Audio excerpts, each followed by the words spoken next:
That gold be mine, savage.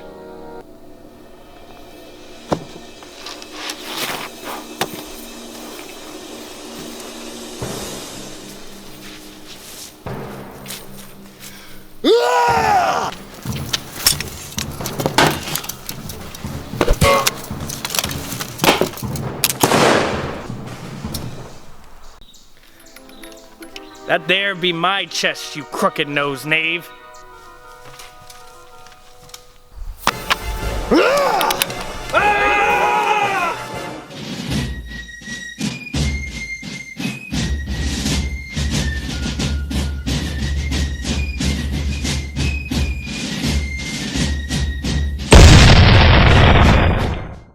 Hello everyone, and welcome back to Muskets in Media.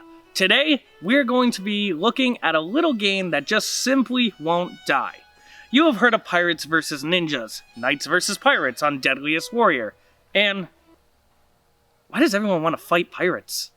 Well, here's a game we are happy to cover for you today. Pirates, Vikings, and Knights too. But not only are we going to look at the gameplay for the musket, we are also going to be talking about the special topic in history. Musket and arquebuses versus knight plate armor. So sit down on your ship, take off your helmets, grab a cup of mead, and let's dive into this episode of Muskets in Media.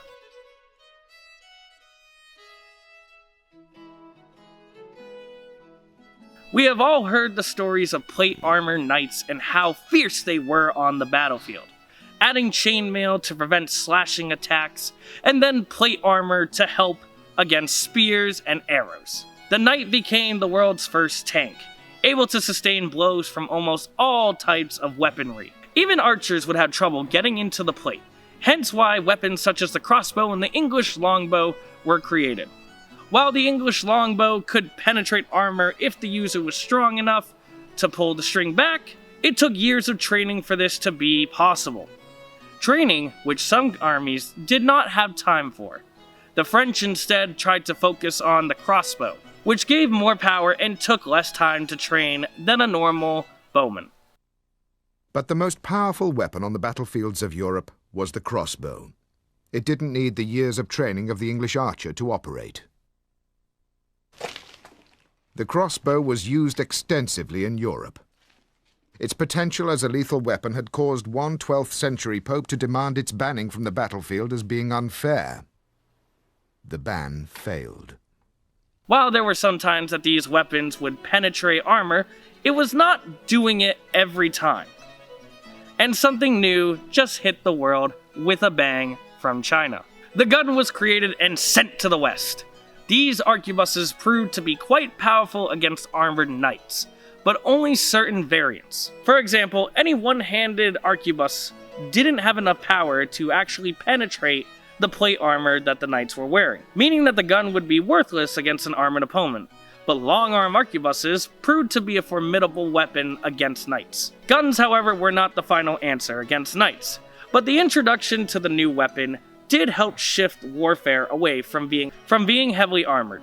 Hell, some knights even used guns themselves, especially the wheel-lock carbines for knight cavalry. So now let's go ahead and take a look at the game to show you guys what I'm trying to tell you. Wait a minute.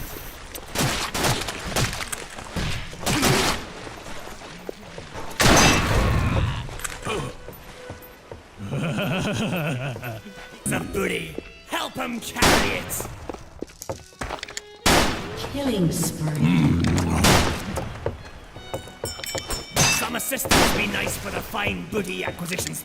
So as you can see, the muskets in Pirates, Vikings, Knights 2 kind of just work the same on everyone, and obviously it wouldn't work like that with the Knight's plate armor and such. You might have a chance of deflection and all that sort. Against the Viking, it's just gonna go right through. It's Vikings, you know, we're wearing the chainmail, which wasn't really effective against musket shots.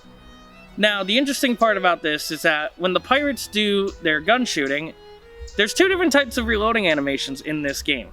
There is the rifle, which is more accurate. You can see there's a lot more steps, but it's still not 100% as they don't put any of the gunpowder into the flint mechanism. That seems to be the only step that it's missing. The pistol, on the other hand, is a lot more interesting. The pistol, they simply just, they shoot the gun, and they put a bullet in it and then cock it back, and that's it. They don't pull the frozen pan down. They don't do anything of that sort. So as you can see, when it comes to accuracy in this game, it is the rifles, it's almost there. The pistols, it's not really there. Now, I think what would be a cool thing they could have done is they are pirates. Pirates were notorious for holding multiple firearms. Blackbeard himself had 6 pistols. They could have easily just made it kind of like in Vermintide 2, where they just pull out a new pistol to fire a new round, so they didn't have to reload. I think that would have been a much better idea when it came to the gun. But yeah, like I said, this is a very small game, but you know, there's muskets in it, and of course, I wanted to check it out for myself. Now the age-old question. Will knight armor stop a musket shot? The answer is actually pretty simple if you understand armor. Let's go ahead and take a look at a knight plate armor right now. So, here we have a replication of an armored knight back then. Now, the gauntlets you see right here might actually stop the bullet with the plating on itself, but what we really want to focus on is right here, the chest plate. If you look up any videos about muskets versus plate armor, you'll usually see this is being used. There's a reason for that. It's a standard breastplate, and honestly, if you're going to aim a gun at someone, that's mostly where you're going to want to aim a bigger target, etc. So the reason we're focusing on this is, if you look at it, it does curve a little bit here. Now, that is important for actually shooting the gun. Basically, if you aimed at this target, you'd have a tough time going through. Now, how musket balls went through was basically, if you shot dead center, that was when your arquebus long arm would actually penetrate through. So if you wanted to actually kill a knight, you basically had to hit it in this area. If you hit anything on the side, though, you'll see there's a little bit of a fold here. And basically, the musket ball would hit it and bounce off in a different area. Here's a clip of one of the funniest times I've seen it bounce off from Skilligrim, where it essentially hit the chest and decided to bounce up and would hit the man right in the face. That one we didn't catch on the slow-mo camera, but this was interesting. So because of the curvature, it did actually manage to deflect that one. The only problem is it comes up and then it will probably still go in the neck or head. So still not ideal. So, as you can see, sometimes it would deflect, but you hit right in the center, you're gonna go right through. Don't worry about it.